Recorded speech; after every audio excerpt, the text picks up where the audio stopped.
Bueno, buenos días. Agradezco mucho la presencia de Adrián, de Rosario, de Laura, obviamente, de Katia, que se va a conectar en un ratito. Esta actividad es una actividad de las que hemos previsto como parte del año de la neumonía, de este año de concientización que estamos haciendo de la Asociación Argentina de Medicina Respiratoria, preocupados, como lo dijimos inicialmente, por la disminución de las tasas de vacunación que se vieron durante los años de pandemia, pero también queriendo aprovechar la oportunidad para recordar que si ahora estamos en un periodo de reflujo del COVID, no quiere decir esto que hayan desaparecido las neumonías, las infecciones respiratorias, y tenemos que estar muy preparados para afrontarlas, que los neumonólogos somos los médicos que estamos atendiendo a los pacientes antes de que tengan la neumonía y tenemos la posibilidad de prevenirla con las vacunaciones. Los atendemos en el medio del cuadro agudo cuando se internan o cuando hacen la consulta ambulatoria, y después también los vemos cuando bien tienen, como va a ser el tema de la presentación de la doctora Menéndez, las complicaciones alejadas o el riesgo aumentado de problemas cardiovasculares, o bien cuando tiene una neumonía que no resuelve, con lo cual pensamos que somos protagonistas del manejo de la neumonía, claramente, y que tenemos que tener ese rol y jugar el partido, como diríamos en Argentina, activamente. Así que, dicho esto, una vez le agradezco una vez más a nuestros participantes desde España, que le hemos puesto este nombre de la mirada del otro lado del Atlántico, reconociendo toda la trayectoria que tiene España en investigación de neumonía. Si bien Adrián es argentino, también tiene cultura española por su lugar de trabajo.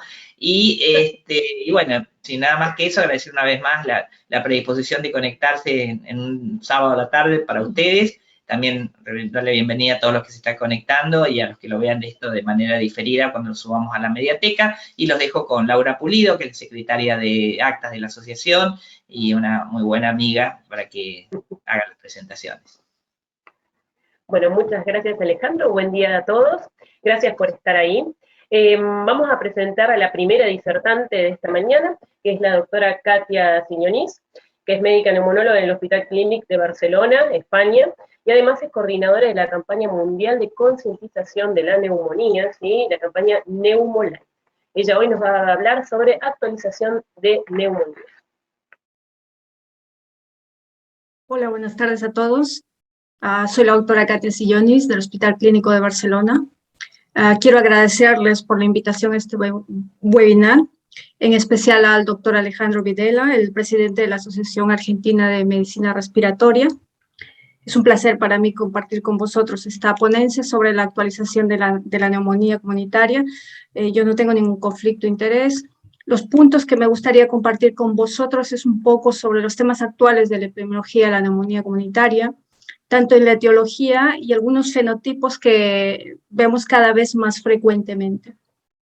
Como todos vosotros sabéis, la neumonía es una enfermedad con una alta mortalidad.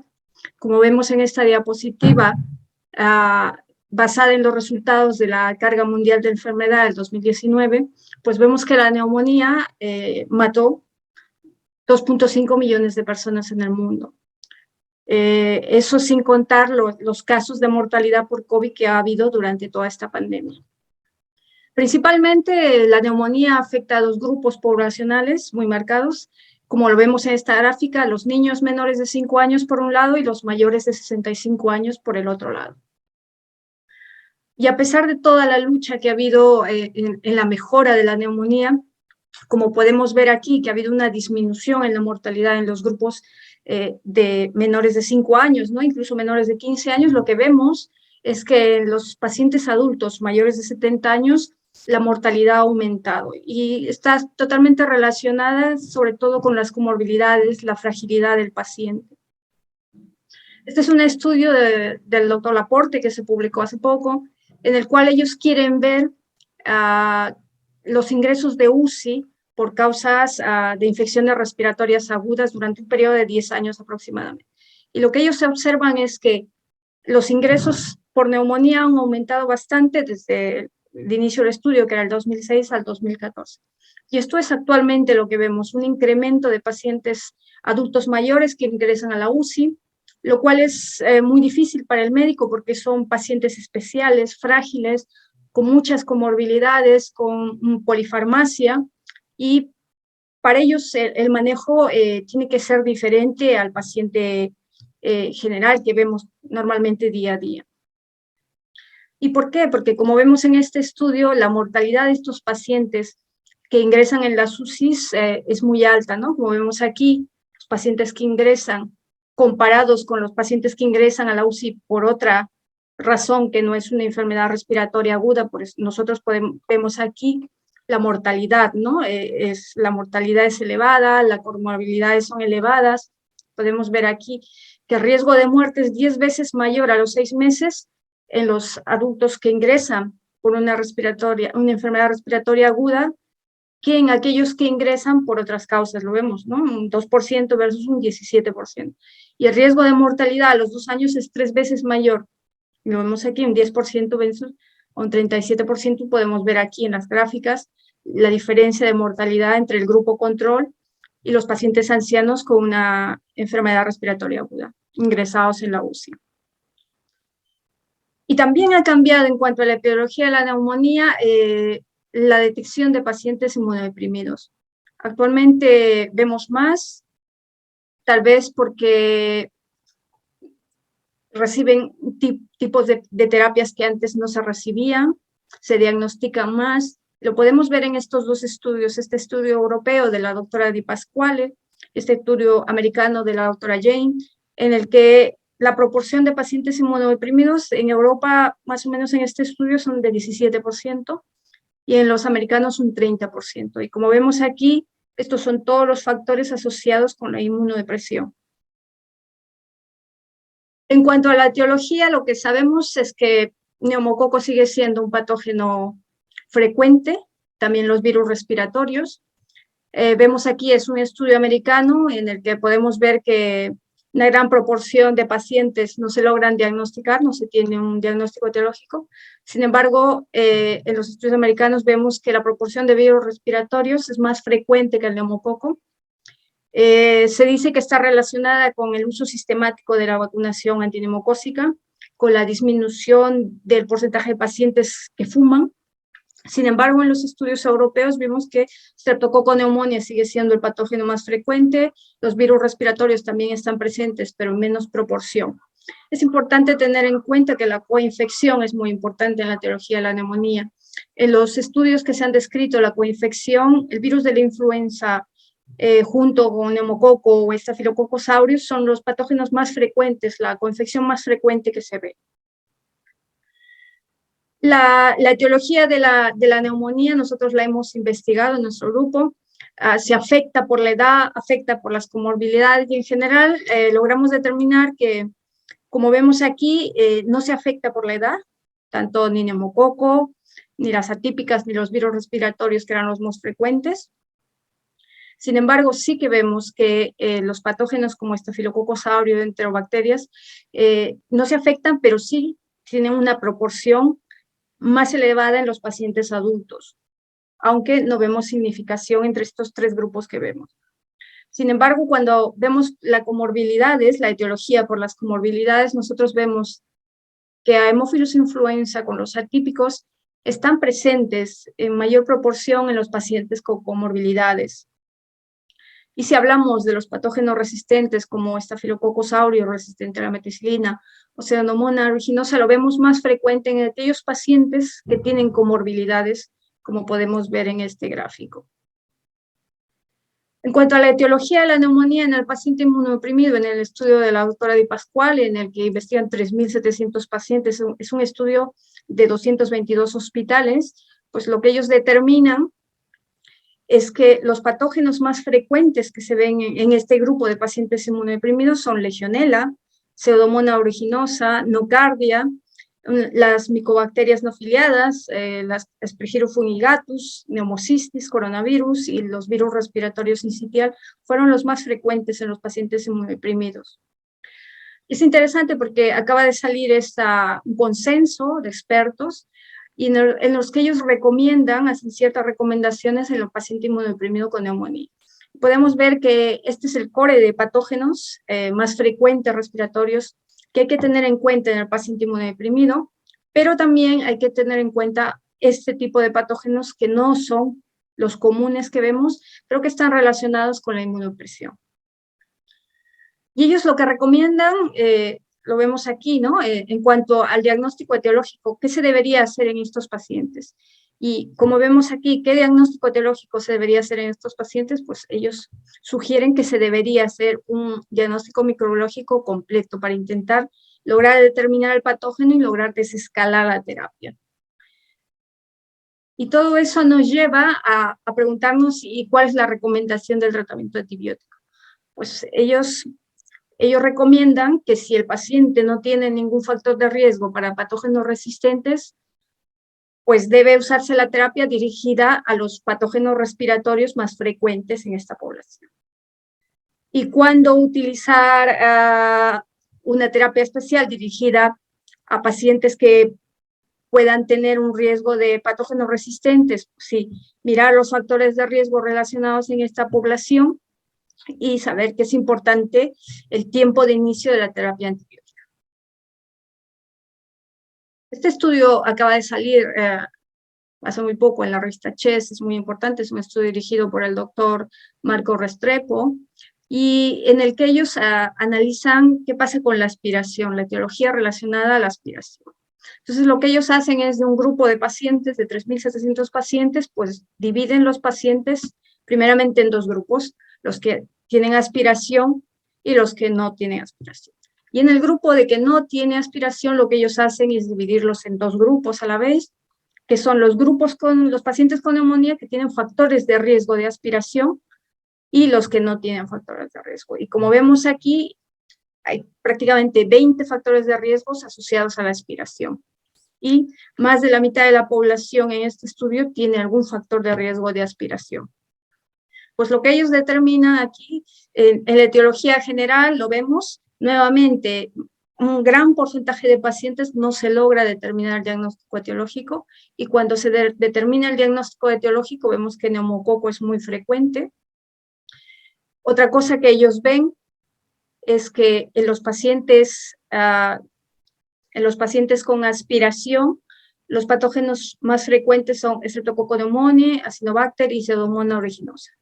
Esto es importante porque cuando ellos ven específicamente el grupo de aspiración, lo que ellos encuentran es que los anaerobios están presentes en el 2%, un porcentaje muy bajo de lo que normalmente uno pensaría. Y cuando ellos investigan el grupo de aspiración severa, lo que ellos detectan es que Pseudomonas es los bacilos gram negativos más frecuentes, con una proporción del 28%. Staphylococcus aureus también se encuentra muy elevado, en un 21%, Streptococcus pneumoniae un 27%, pero interesantemente en la neumonía aspirativa severa, los anaerobios solo están presentes en un 4%. Esto es importante porque lo vemos que en este estudio japonés, que es una población de una edad muy elevada, pues hacen prácticamente lo mismo, ellos detectan la aspiración en 38% de toda su población, y lo que observan que los patógenos más frecuentes son Staphylococcus aureus, Klebsiella y Escherichia coli, y la tasa de bacterias anaerobias es muy baja, menos del 1%. Y esto es importante porque las últimas recomendaciones de las guías clínicas americanas pues nos sugieren no usar tratamiento que cubra anaerobios en los pacientes con sospecha de aspiración.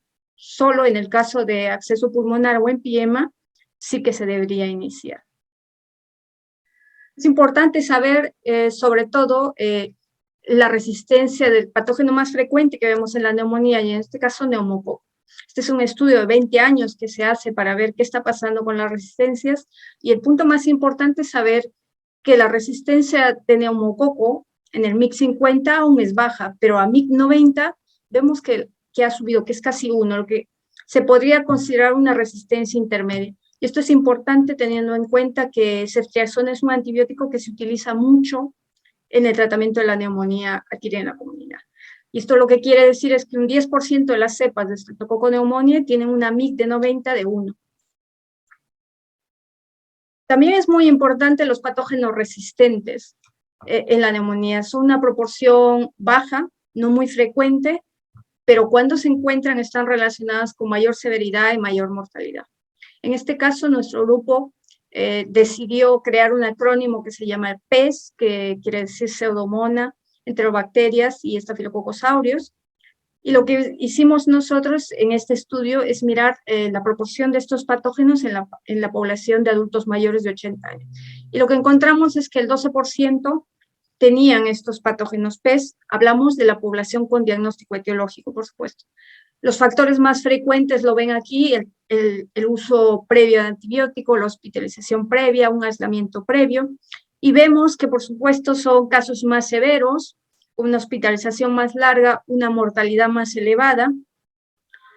Y los factores relacionados con estos patógenos en el multivariado para nosotros fue el sexo varón, el episodio previo a neumonía, un antibiótico previo, ¿no? Lo interesante es saber que el tratamiento inadecuado fue muy elevado en estos pacientes, con lo cual es muy importante detectar estos patógenos.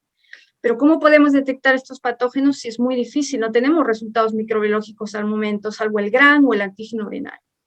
Pues en un estudio publicado por nuestro grupo de investigación, nosotros desarrollamos un score que llamamos el PES score.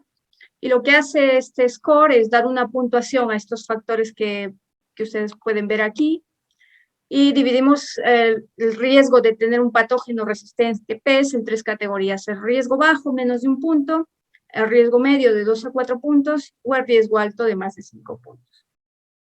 Y este estudio ha sido validado en un estudio del doctor Secato, en el que podemos ver que el valor predictivo negativo es muy alto, con lo cual esto permite descartar a los pacientes que no necesitan una cobertura de amplio espectro por patógenos PES. Finalmente, quiero hablar de un tema muy importante, que son los fenotipos de la neumonía, que hace poco, antes de la pandemia, recién se empezaba a hablar de esto, pero debido a la pandemia se ha investigado mucho porque se han utilizado muchos biomarcadores, se ha hablado mucho del huésped, del paciente, y esto ahora se habla mucho más de esto. Entonces, en este estudio dirigido por el doctor Bermejo, en nuestro grupo de investigación, nosotros queríamos ver qué pasa con los pacientes que tienen linfopenia. Y pues nosotros nos sorprendimos que un 52% de nuestros pacientes tenían linfopenia, y aún así sin tener algún factor de riesgo de inmunosupresión. Aparte de eso, nosotros vimos que un grupo de pacientes tenían un conteo de linfocitos de 724. Y este grupo de pacientes, al que nosotros le llamamos linfopenic CAP, tenían un mayor riesgo de UCI, más complicaciones y más mortalidad, como lo ven aquí. Entonces, era un punto de partida a estudios que creíamos que era interesante mirar la linfopenia en estos pacientes. Posteriormente hemos seguido viendo estudios como este estudio en Yucatán, donde la linfopenia también se asocia a mayor mortalidad en los pacientes con neumonía en atención primaria. Y nosotros también hemos visto que la linfopenia se asocia a mayor severidad y mortalidad en el paciente con sepsis. Interesantemente, acaba de publicarse este estudio, hace nada, dirigida por el doctor Van der Poel, en el que ellos ven una serie de biomarcadores y los dividen en grupos de fenotipos: inflamatorio, no inflamatorio, y lo que quieren ver es qué pasa con estos fenotipos y la relación con la etiología. Es difícil de entender, acaba de ser recientemente publicado, pero lo más importante es saber qué ellos ven, qué es lo que pasa con todos estos fenotipos que vemos y que determinamos con ciertos biomarcadores, y los comparan, ¿no? Ellos comparan 5 grupos de poblaciones, que es la neumonía COVID, la neumonía por Streptococcus pneumoniae, la neumonía por influenza, la neumonía por otros patógenos, y entonces los comparan para ver qué es lo que está pasando. Y como ven en el gráfico, la distribución de biomarcadores es totalmente diferente comparando estos 5 grupos. Esto es interesante porque esto abre una puerta a futuras investigaciones en la relación de la etiología y la respuesta inmune del paciente, ¿no?, a esta infección pulmonar. Como conclusiones, quisiera decir que en la neumonía existe en la epidemiología un aumento de pacientes adultos mayores, también existe un aumento de pacientes inmunodeprimidos, y es muy importante poder detectar estos pacientes porque tienen una etiología diferente, una presentación diferente. Streptococcus pneumoniae y los virus respiratorios siguen siendo patógenos frecuentes en la neumonía. Hemos visto que no influencia la edad pero sí que hay algo de influencia en la comorbilidad, especialmente en las pacientes mayores con comorbilidades. Identificar los patógenos resistentes es muy importante para poder iniciar un tratamiento adecuado. Podemos servirnos del score PES que ha sido validado, a tener en cuenta los anaerobios como etiología en la neumonía aspirativa, que no es tan elevado el porcentaje como se creía. La linfopenia es muy importante, está relacionada con la severidad, complicaciones y mortalidad. Además lo tenemos en la analítica de rutina al ingreso y es importante mirarlo. Y seguir investigando es el mejor camino a mejorar el manejo clínico del paciente con neumonía. Y os agradezco nuevamente por la invitación. Muchas gracias.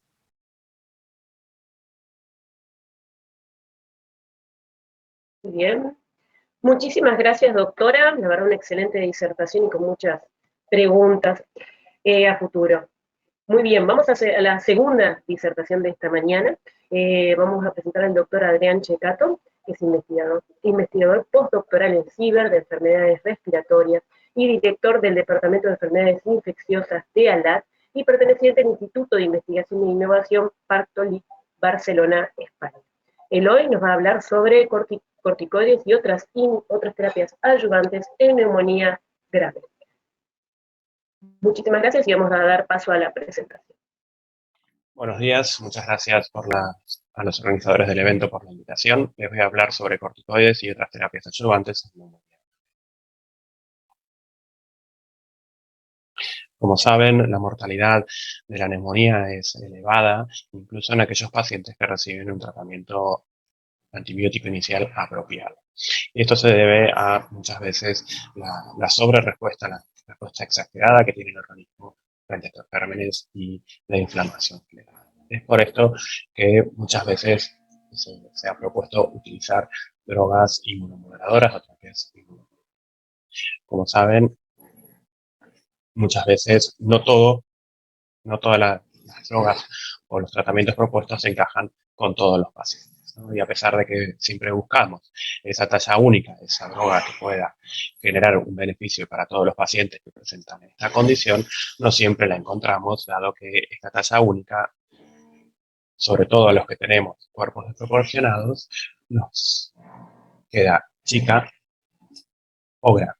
Es por esto que cada vez más estamos entrando en la era, ¿sí?, de la medicina personalizada, en la cual los tratamientos se encajan de acuerdo a la respuesta que tiene ese organismo a la condición. Sobre corticoides. Bueno, sobre corticoides se ha hablado mucho, se ha dicho mucho, se ha publicado mucho y, sin embargo, sigue habiendo muchas controversias.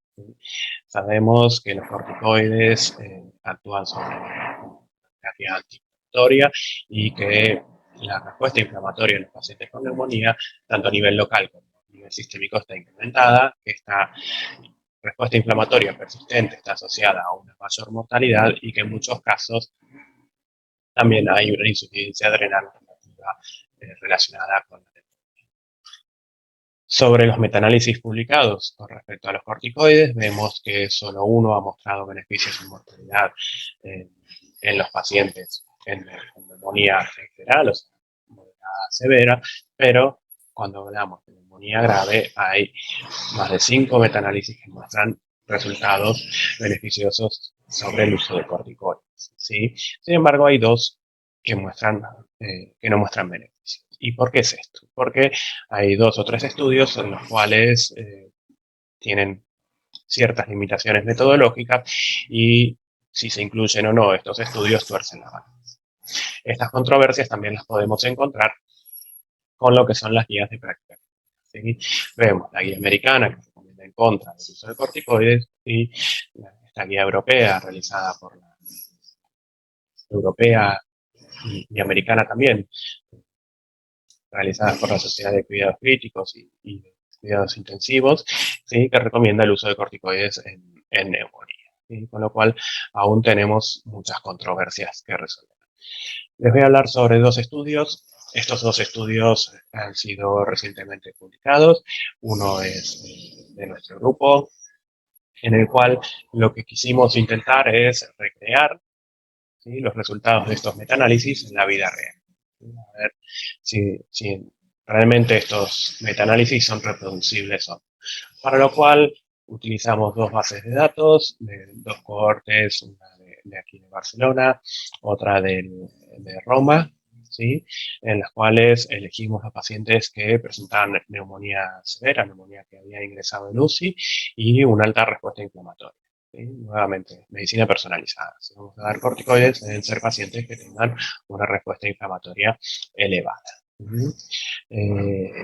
Lo que hicimos fue reclutar alrededor de 400 y pico más de pacientes, alrededor de 400 pacientes, 268 no habían recibido corticoides, 119 sí, y hicimos un propensity score, los macheamos de acuerdo a diversas características basales para que nos queden poblaciones homogéneas y comparables, ¿sí? Y ahí lo que encontramos es una diferencia significativa en la mortalidad a 28 días, ¿sí? Aquí lo podemos ver en esta gráfica, ¿sí? Y también una diferencia significativa en lo que es la mortalidad, la duración de la estadía hospitalaria. Un punto importante es que estos pacientes, ¿sí?, que macheamos en este caso, presentaban neumonía severa con un criterio mayor de los criterios de AT6A, haber recibido ventilación mecánica invasiva o tener un shock séptico, una severidad importante.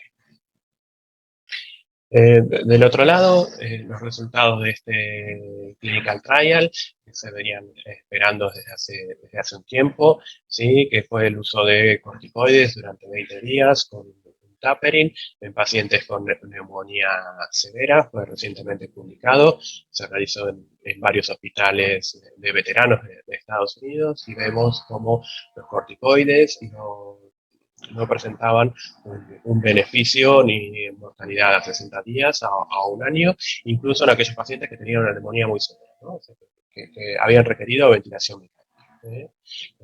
Con lo cual habrá que esperar nuevos metaanálisis y nuevas controversias, ¿sí? Pero yo creo que lo que tenemos que pensar es que los pacientes que se van a beneficiar con los corticoides van a ser los pacientes que presenten mayor severidad y mayor respuesta inflamatoria, ¿sí? Y todavía tenemos ahí alguna controversia también de por medio. No les quería hablar mucho sobre COVID, pero bueno, me parece interesante, dado que estos últimos 2 años y medio venimos trabajando en COVID y los corticoides han sido una de las drogas que ha cambiado la evolución de la enfermedad, ¿sí?, sobre todo en los pacientes con enfermedad crítica. Este me pareció un estudio muy interesante para la medicina personalizada, ¿sí?, genotipos, o sea, qué tipo de genotipos presentaban este gen que codifica una proteína que cambia la respuesta inflamatoria de los macrófagos a los virus, ¿sí? Dos genotipos, CCCT o TT, y si habían recibido o no dexametasona, cuál había sido la evolución de estos pacientes. Vemos los pacientes que presentaban un fenotipo TT y no habían recibido corticoides, todos se fueron a su casa en forma temprana y ninguno murió. Por el contrario, los que presentaban este genotipo TT y habían recibido corticoides presentaban una mayor mortalidad intrahospitalaria y una menor tasa de altas vivas a casa, con lo cual, nuevamente, medicina personalizada, ¿sí?, genotipos que cambian la respuesta del tratamiento corticoide. Y por el contrario, los genotipos de acuerdo a si han recibido o no corticoides en cuanto al CCCT o CT. ¿Sí? Pero nuevamente vemos medicina personalizada, obviamente el genotipo no es algo que podamos hacer en urgencias cuando llega el paciente en forma rápida, pero es una forma de ir avanzando y de ir conociendo qué nos puede cambiar la respuesta a los corticoides, ¿sí? Estos son los endotipos que han sido descritos para la sepsis, inmunosupresión o relativamente más inmunocompetentes, distintas mortalidades, ¿sí? Esto son los modelos también que se han utilizado para dividir estos endotipos en el COVID-19, ¿sí? Y lo que podemos ver es que estos subfenotipos o o endotipos, tanto a nivel de lo que es el distrés respiratorio o el COVID-19, tienen una distinta respuesta a los corticoides, ¿sí? Y podemos ver cómo los clase 1, los que serían más inmuno, eh, inmunosuprimidos, tienen menor respuesta y una similar mortalidad a lo que es si recibieron o no corticoides. Sin embargo, los de clase 2, los que están más hiperinflamados, aquí también vemos, de acuerdo a la respuesta hiperinflamatoria, ¿no? Vemos una mayor diferencia en los términos de mortalidad de acuerdo a si habían recibido o no corticoides, ¿sí? Y este es datos del estudio Cibresus y COVID, un estudio bueno, que tuve el placer de coordinar en los últimos años, que incluyó más de 6.000 pacientes, 55 UCIs, ¿sí? Y que se analizaron de acuerdo a si habían recibido o no corticoides. Nuevamente, ¿qué pacientes se habían beneficiado más de recibir corticoides? En general, todos. Cuando analizamos todos los pacientes, los corticoides estuvieron asociados a un menor riesgo de mortalidad a 90 días. Pero también los que más beneficio tuvieron fueron los pacientes de más de 60 años, los pacientes con enfermedad más severa, definido por Apache de más de 12 o un SOFA de más de 5, los que tenían un menor recuento de linfocitos, los que tenían un mayor recuento de proteína C reactiva. Nuevamente, los que estaban pobremente inflamados, los hazard ratios dieron todos ahí sobre 1, pero por el contrario, los que estaban altamente inflamados, en general, sí, el efecto fue beneficioso, pero en mayores de 60 años este beneficio había sido mayor, lo mismo que para la ventilación mecánica. Con respecto al tiempo y la dosis, había sido similar los que habían recibido en forma temprana o no, la alta dosis no cambiaba, los que habían recibido más de 10 días sí que algún beneficio, y ojo, los que recibían los corticoides antes de los 7 días entre el inicio de síntomas y la administración temprana presentaban mayor riesgo, ¿sí? O sea, mayor riesgo de mortalidad y en contra de los corticoides. Con lo cual, esto que ya se había visto en el estudio Recovery y en los metaanálisis de la OMS, ¿sí? No debemos dar corticoides en las fases tempranas porque es una fase replicativa y pocamente inflamatoria, con lo cual aumenta los riesgos de tener efectos adversos y menos beneficios. Las complicaciones, las conocidas ya de los corticoides, mayor riesgo de infecciones, principalmente neumonía, hiperglicemia, y no había un efecto sobre las complicaciones hemorrágicas. Quería aprovechar esta charla para hablarles un poquito sobre una nueva línea en la que estamos trabajando, que es la terapia celular en la neumonía severa. Como saben, las células mesenquimales tienen un efecto tanto inmunomodulador como sobre reparación tisular, ¿sí? Actúan a través de los neutrófilos, reduciendo los metomas y la producción de reactantes del oxígeno. También inhiben la diferenciación de algunas células T y también de los macrófagos, aumentando la diferenciación a M2 y disminuyendo la M1, con lo cual hay menor inflamación, ¿sí? Y esto también actúa sobre una mayor respuesta de reparación epitelial y de clearance del fluido alveolar, con lo cual tendríamos un beneficio utilizando estas células mesenquimales o los exosomas, los productos, ¿no? que producen estas células mesenquimales. Aquí un poquito más enfocado en cuáles serían los productos, las vesículas extracelulares que contienen proteínas, lípidos y microRNAs. Estos microRNAs tendrían una función importante en inmunomodular la respuesta inflamatoria y también de reparación tisular, ¿sí? y las proteínas. ¿Cuáles son los inconvenientes que nos venimos encontrando con el uso de terapias celular? Distintos temas, mucho debate sobre de dónde vienen las células mesenquimales, si utilizamos células de cordón, células de médula ósea, células de adipocitos, la preactivación, si necesitan alguna preactivación o no, las condiciones de cultivo y los medios de cultivo que se utilizan para esto, cómo se almacenan y cómo se envían. ¿Sí? Podemos utilizar las células mesenquimales en sí, las vesículas extracelulares o el sobrenadante de estas de estas células mesenquimales, que tendría un poquito de todo.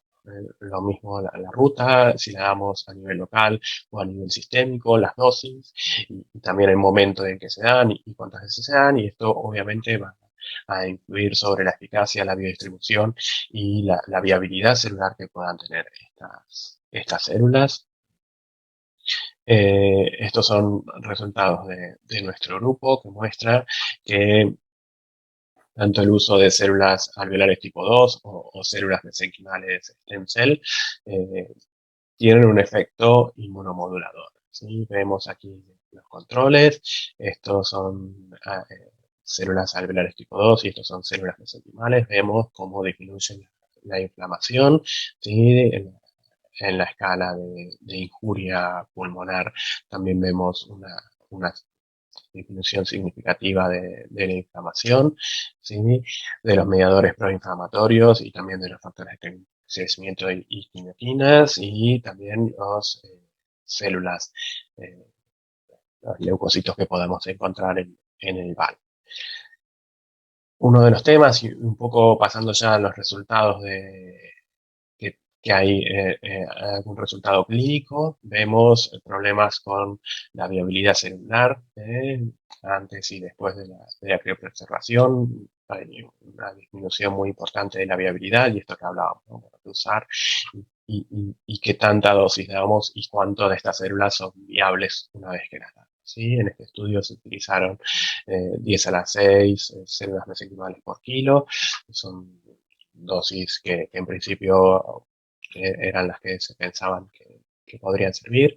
Y los resultados, en principio, bueno, muy poquitos pacientes. Tenemos 60 pacientes y vemos que los pacientes que habían recibido estas células tenían una mayor mortalidad, pero sin diferencias significativas, ¿no?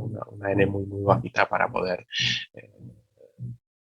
sacar conclusiones, pero tener en cuenta esto, ¿no? La mortalidad.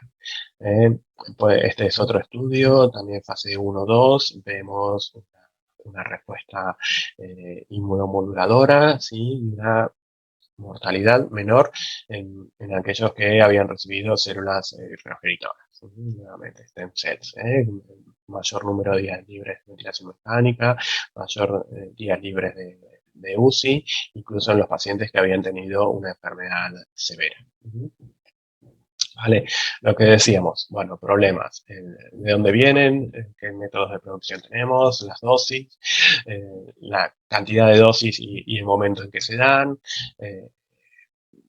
también identificar qué fenotipos pueden responder más o menos a estos tratamientos, interacciones con terapias concomitantes y también, bueno, qué utilizar, ¿no? Usar el secretoma, usar las vesículas extracelulares, usar el sobrenadante, usar las proteínas en nanocápsulas.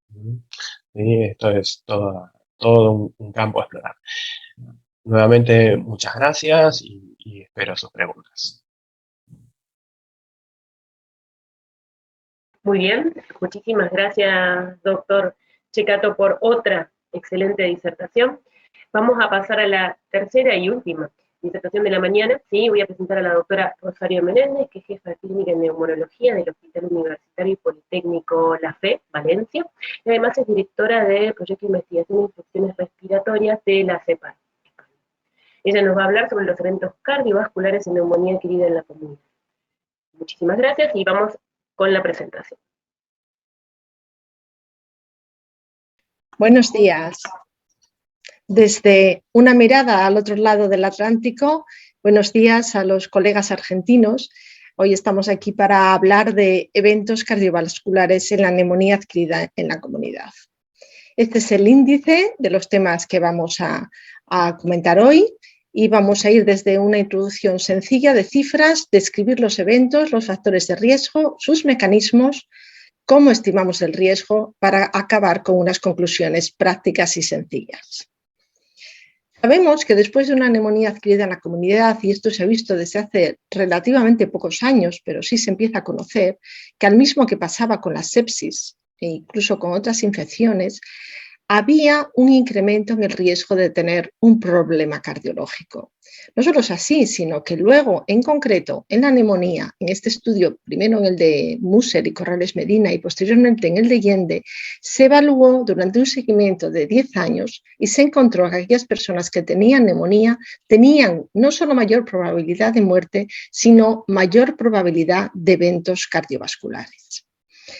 Este estudio, que es de los mejores y que ha durado unos 10 años, lo que hacía era machear pacientes con neumonía adquirida en la comunidad con controles que no habían tenido neumonía y los seguía por cada paciente 2 controles y los seguía a lo largo de 10 años.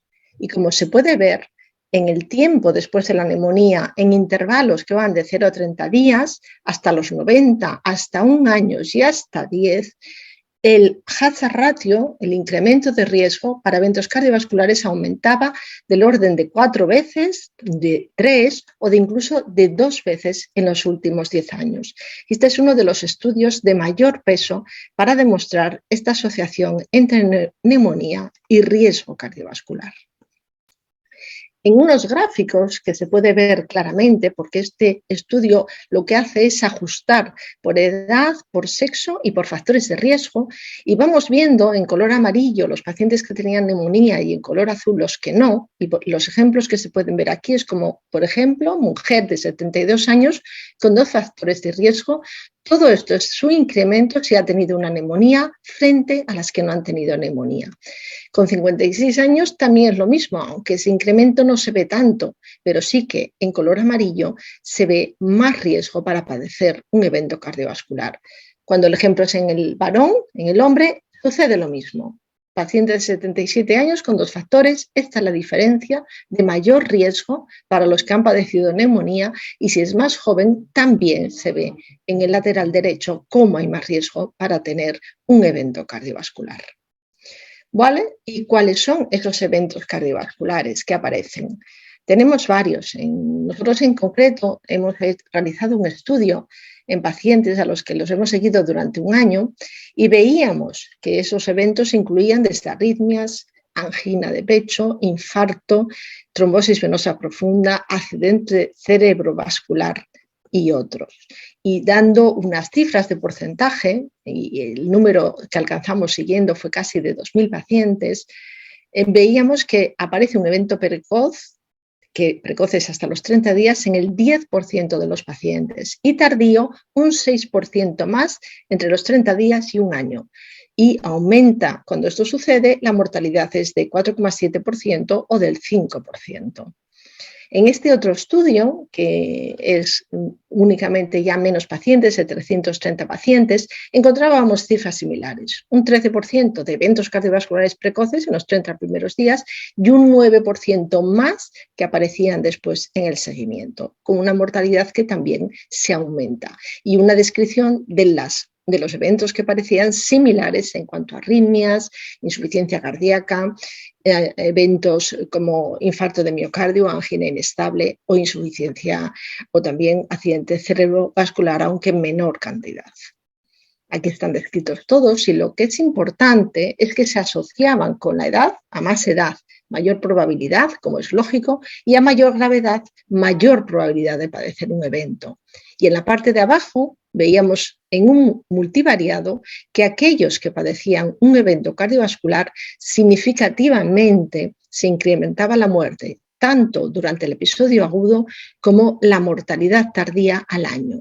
Y aquellos que, por ejemplo, habían tenido un evento precoz tenían 4 veces más probabilidad de morir en el año posterior. Y ahora vamos a responder a la pregunta de quién tiene mayor riesgo para eventos cardiovasculares. Pues el autor que más lo ha estudiado, que es Corrales Medina, lo separaba. Por una parte veía la edad, veía la presencia de comorbilidades en el paciente con diferentes pesos, cada una de ellas, insuficiencia cardíaca o arritmia previa ponía al paciente más en riesgo de tener otros episodios, trastornos encontrados en la analítica del evento en concreto, la presencia de derrame pleural y el hecho de que el paciente tuviera un episodio grave definido como hospitalizado. Hay otro autor que también lo estudia de forma similar y evalúa un poco el peso de los diversos componentes, parecido a como lo hacía Corrales Medina, y que encontraba pues algo similar. Quien tiene un episodio grave, una neumonía bilateral, por ejemplo, expresada aquí, es más probable que tenga un evento cardiovascular. Los que ya tienen patología de corazón o de pulmón también, y por supuesto aquellos que tenían problemas ya en sus vasos, aterosclerosis. También importa, o es un componente importante, el microorganismo causal, y ahí pesan mucho el neumococo y la gripe. Por supuesto, el grado de inflamación sistémica, medido por ejemplo por PCR o por otras como proteína C reactiva, y también los tratamientos y sobre todo el tratamiento de soporte respiratorio que ha precisado durante el episodio. Pues todos estos componentes se aunan y pesan en cada paciente para determinar los eventos cardiovasculares.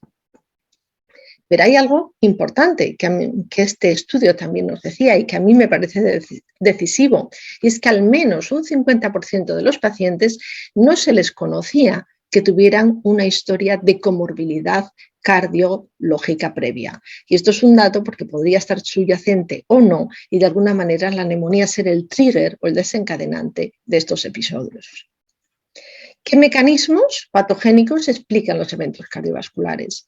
Pues hay varios mecanismos, algunos los hemos seguido indicando, pero este gráfico representa muy bien la presencia de varios de ellos. Por ejemplo, y vamos de arriba a abajo, se ha visto una activación de las plaquetas, por tanto un estado procoagulante que colabora con la inflamación sistémica y colabora esta inflamación sistémica en alterar la estabilidad de las placas de ateroma que pudiera tener el paciente.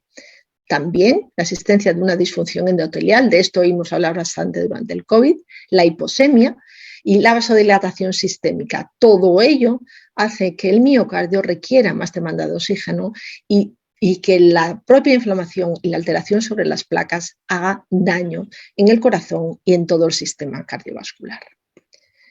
Este es otro gráfico que representa básicamente lo mismo, pero de alguna manera lo que queremos señalar o lo que pretende señalar es que no se da un solo mecanismo, sino que todos ellos están colaborando para afectar al corazón, al sistema cardiovascular y también, lógicamente, al cerebro. Con un detalle importante, que es el siguiente, es el daño directo del microorganismo sobre el órgano diana. Y esto se ha realizado en modelos animales experimentales en los cuales se instilaba neumococo y se puede ver cuando después se sacrificaba el animal que dentro del corazón había Streptococcus pneumoniae dañando directamente y provocando microlesiones en los miocitos y en el corazón. Y estas microlesiones evolucionan después hacia caras o fibrosis, que son las que pueden dejar daño ya no solo agudo, sino que daño tardío. ¿Hay alguna forma de que podamos medir este riesgo de eventos cardiovasculares? Pues en este sentido la respuesta es un poquito sí, porque somos capaces de medir por una parte la inflamación sistémica mediante biomarcadores y los biomarcadores cardíacos también nos pueden ayudar para identificar este riesgo. En este sentido, nosotros hicimos un estudio prospectivo en el cual determinábamos estos biomarcadores el día 1, el día 4 aproximadamente y también a los 30 días del diagnóstico inicial. ¿Y qué encontrábamos? Pues encontrábamos estas gráficas que se puede ver ahí. La primera parte, y veíamos varios, troponina, proBNP o endotelina, representados aquí, pero tenemos alguno más. Algunas de las cosas que veíamos eran lógicas, y es que aquellos que tienen niveles más elevados al inicio, pues son los que tienen más probabilidad de tener eventos cardiovasculares. Pero en los distintos colores muestran los que ya tenían de entrada patología cardiovascular versus los que no la tenían. Y en ambos casos, incluso separados por esta patología previa, los que van a desarrollar eventos cardiovasculares muestran niveles más elevados. Esto tiene su lógica y está bien. Pero el detalle interesante es que en el estadio, en el tiempo 3, que es a los 30 días de haber padecido una neumonía, algunos pacientes todavía tenían elevados esos biomarcadores de daño cardíaco o de inflamación. En concreto, el que más nos gustaba o uno de los que más encontrábamos era la proadrenomedulina.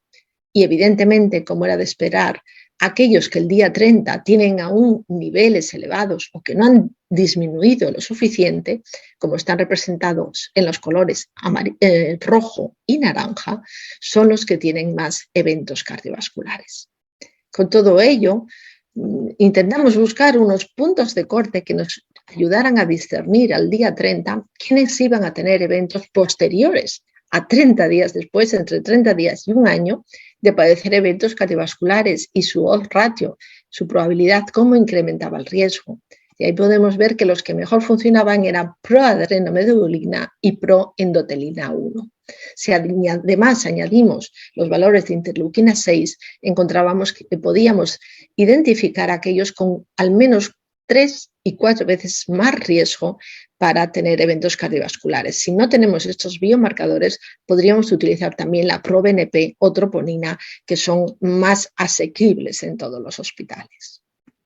Y ya como comentarios final, para ajustarnos al tiempo que nos han pedido, quería resaltar estos mensajes que me parecen importantes, y es que la neumonía casi la podemos considerar como un factor de riesgo cardiovascular, porque es capaz de provocar eventos no solamente durante la enfermedad aguda, sino que de forma posterior a ella.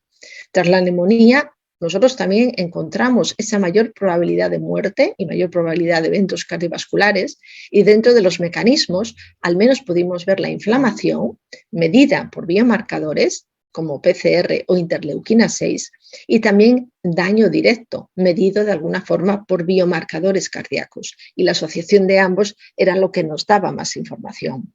Esto nos puede ayudar a identificar este grupo de riesgo y tras el alta indicar también a nuestros pacientes, no solo durante la hospitalización, sino en el momento que les damos el alta y los mandamos a casa o los mandamos con el médico de primaria, que hay que incrementar primero la prevención en infecciones y luego también tratar de buscar de reducir los factores de riesgo cardiovascular en cada uno de nuestros pacientes. Todavía queda trabajo por hacer, pero este es un campo que es nuevo y es apasionante. Me despido de todos con una imagen del grupo con el que estoy trabajando en el Hospital La Fe. Muchas gracias. Bueno, muy bien, excelente también las 3 disertaciones, les agradezco muchísimo el esfuerzo. Y bueno, tengo varias preguntas, tenemos un tiempito para preguntas. Vamos con la primera para la doctora Katia Siñaniz. Dice, ¿por qué cree que hay tanta diferencia de etiologías entre virus y neumococo entre Estados Unidos y Europa? ¿Y estos porcentajes usted cree que cambiaron después del avenimiento de la COVID? Sí, principalmente la principal diferencia que tenemos entre Estados Unidos y Europa es la vacunación antineumocócica. Ellos la utilizan desde hace mucho tiempo y es sistémica, mientras que en Europa se introdujo tarde, no es sistémica en todos los países. Por ejemplo, en España hay comunidades autónomas que utilizan otros tipos de vacuna, no las recomendables por las asociaciones americanas. Y entonces esa es la principal diferencia. Entonces ellos han visto una disminución de neumococo y es por ello que las nuevas recomendaciones de la vacuna ha hecho un cambio en cuanto a la indicación de la vacuna y ahora es totalmente diferente. Y el otro aspecto que se comenta mucho es la disminución de personas fumadoras. Mientras que en Europa ha aumentado las personas fumadoras, especialmente las mujeres jóvenes. Entonces, estas dos diferencias pueden hacer que haya esta diferencia de etiología que vemos y que ellos reporten más casos de virus y en Europa sigamos con neumococo como el principal agente etiológico de la neumonía. Bien, perfecto. Otra para el doctor Marián Checato.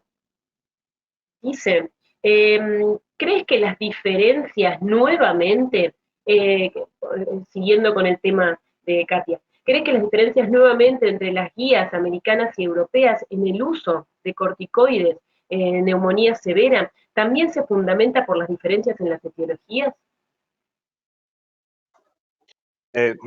Bueno, buenos días a todos.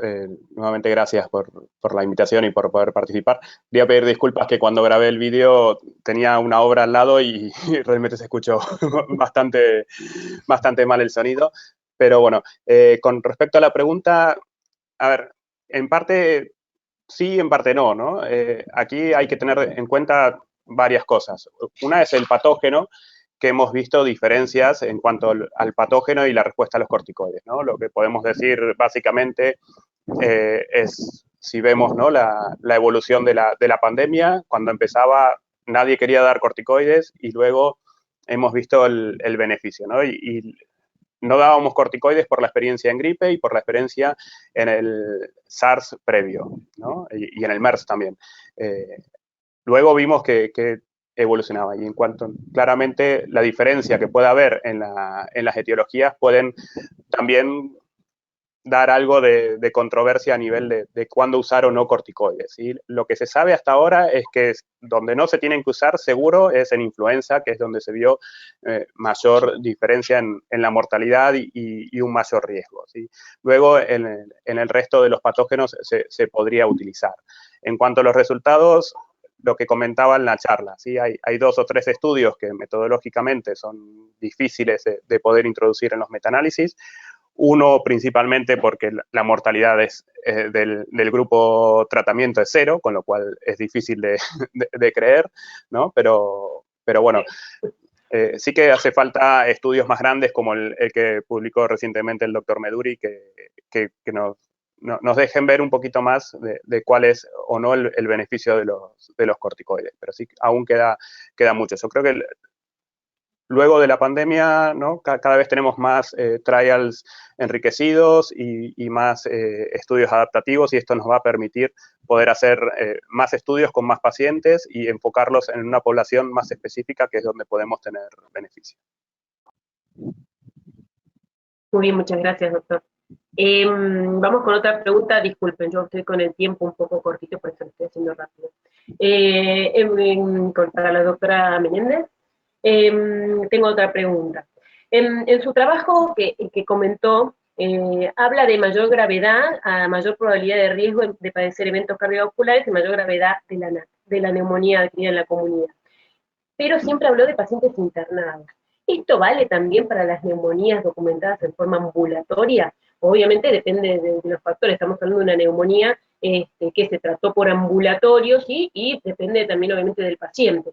Pero, ¿usted qué creería en una neumonía ambulatoria?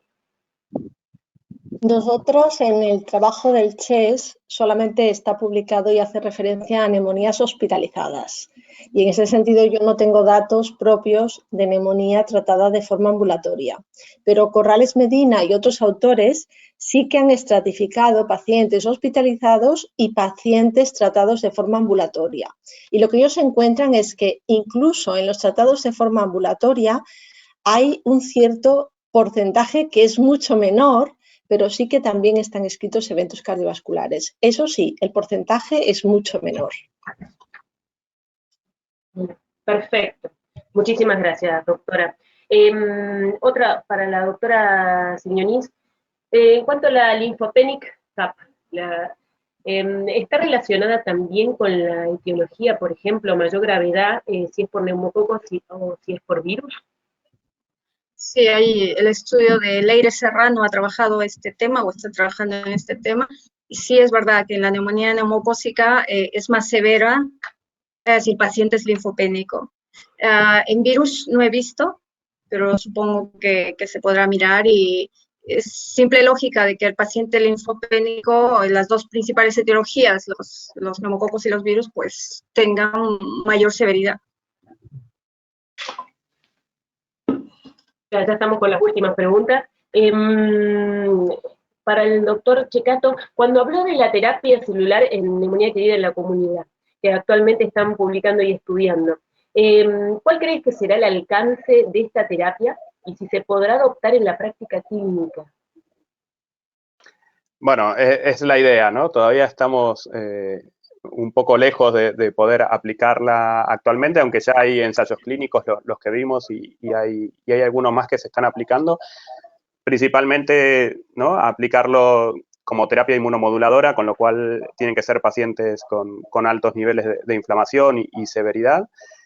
Los trials que yo conozco que están ahora actualmente en marcha son, bueno, muchos en COVID, que es en COVID que ingresa en la UCI, y también en neumonía comunitaria, que están o ventilados o con shock séptico, ¿no?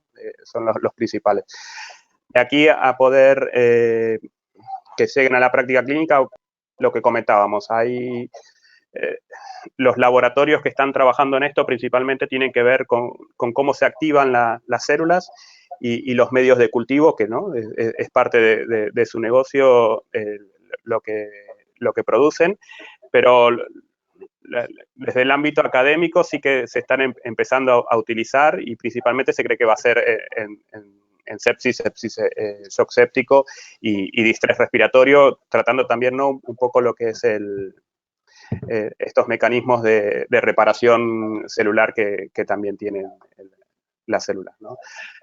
¿Qué se va a usar? Si células o los productos de las células, todavía no lo sé. Nosotros estamos trabajando actualmente con los productos y tratando de encapsularlos en nanocápsulas, y es un poco a ver si aquí a unos años podremos llegar a usarlos en pacientes. Perfecto. Bárbaro, y vamos con la última pregunta, que es para la doctora Menéndez. Hablando de los biomarcadores, que fue su último tema, en neumonía severa por COVID se solicita interleuquina 6, ¿sí?, sobre todo también para el uso del inhibidor. ¿Usted piensa que también se podría seguir estos pacientes, ¿sí?, justamente que tienen neumonía severa, justamente porque se asocia íntimamente con esto, para evaluar o pronosticar eventos cardiovasculares?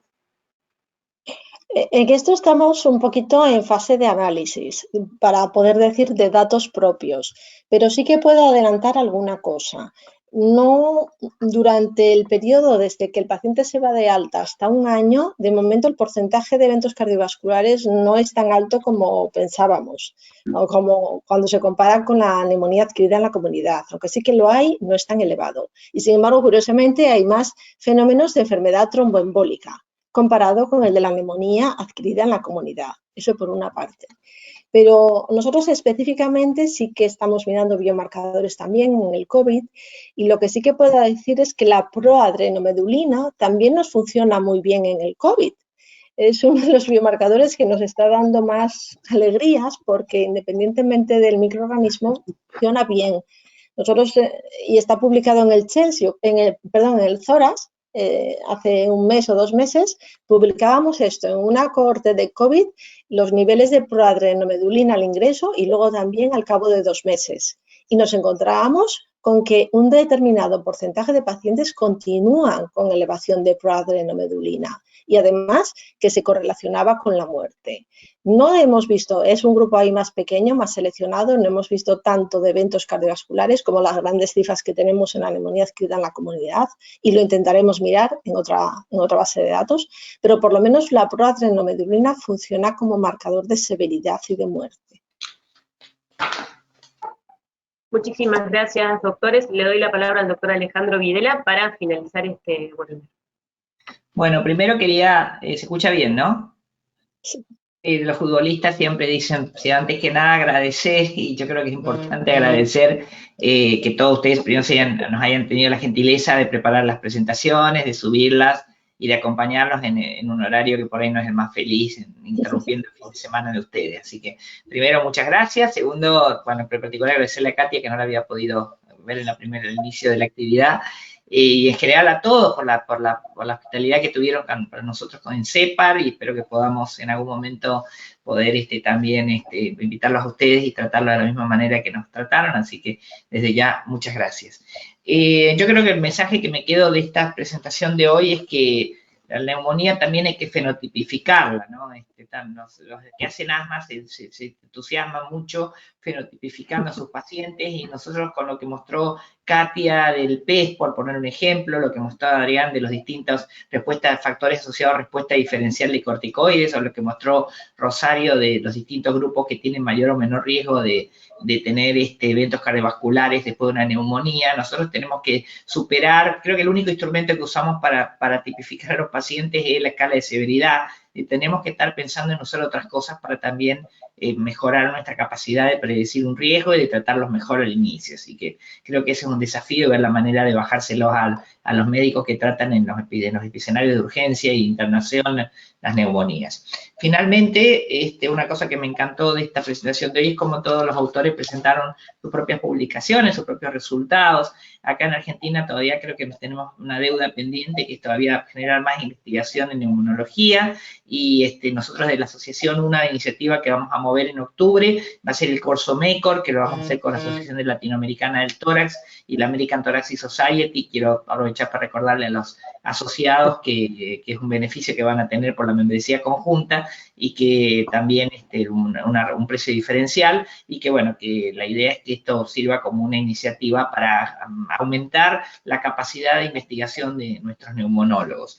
Y finalmente, bueno, nada, recordarle a los socios que en un mes más o menos, un mes y medio, está cerrando la fecha para que estén al día con la cuota y puedan participar plenamente en las actividades societarias, así que no se olviden, por favor, de no colgarse, como decimos en Argentina, con pagar la cuota, porque así podemos seguir contando con las voces de todos en la participación societaria. Bueno, 1.000.000 de gracias nuevamente a ustedes por estar, y a los que nos están siguiendo y los que están escuchándolo de manera diferida después por la grabación. Así que tengan un muy buen fin de semana, y gracias por acompañarnos una vez más. Muy bien. Un saludo a todos. Gracias. Hasta luego. Que esté muy bien, hasta luego.